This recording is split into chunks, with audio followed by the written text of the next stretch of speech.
So now, same thing here.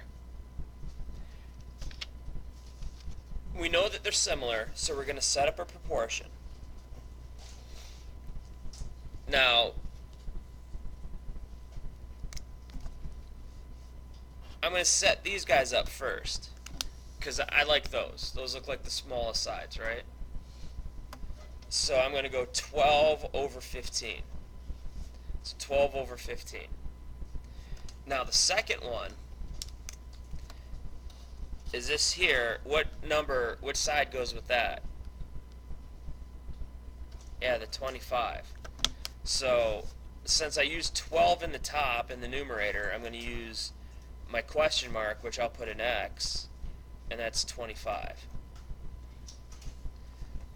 So I set up my proportion based off of those two ideas. Do my cross product, but not finish the multiplication. 2 times 25 is equal to 15 times X. So I'm going to leave it in factored form, because remember, when you're multiplying, these two things are called factors. Divide by 15. And now I have to say to myself, all right, well,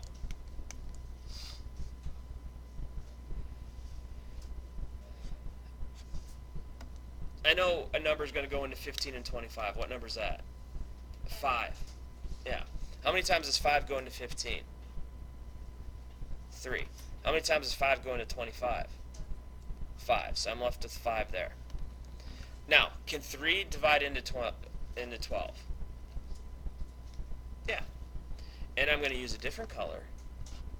3 divides into 12. Well, 3 divides into itself how many times? Once. So that's really what's happening. You get 15, you divide it by 5 to get the 3, then you divide it by 3 to get the 1. And then the 1 becomes inconsequential because you divide by 1, it's still the same number. But 12 divided by 3 is what? 4. And those 15s are gone. So X is really now 4 times 5. So X is equal to 20.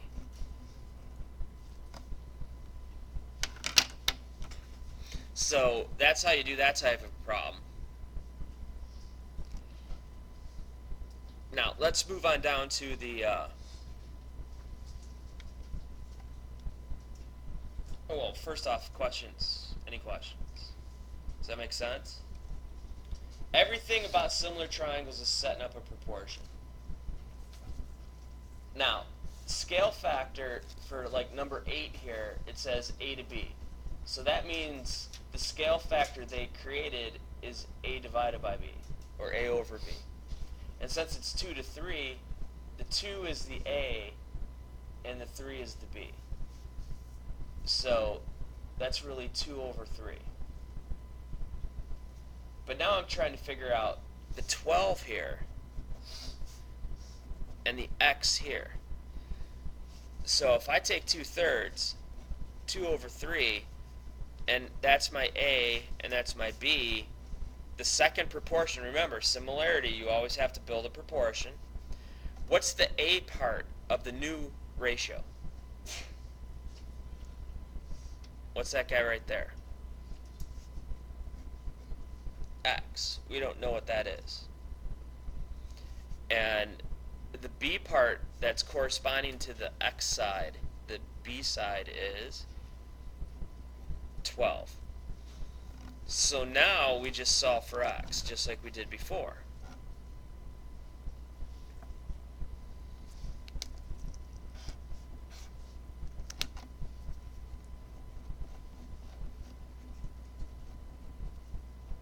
Three x equals 2 times 12. Now, if you would have said 3x equals 24, is that okay? Yeah, 100% okay. So you could have said 3x equals 24. And if you divide it by 3, x is equal to what? 8. That would have been fine. But when you get, when you do this, the 3 divides into 12 4 times. 3's are out, so x is equal to 2 times 4, which is 8. So if you want to go that way, that's great. If you want to go this way, that's great. Who am I to tell you which way is better? Whatever way is easiest for you is the better way for you. Both of them are 100% mathematically sound. So if whatever way you like it, go ahead and do it. Just be sure that when you set up A to B, you're always setting up A to B. For number 10, A to B is 1 to 7. Alright, do I know the A value?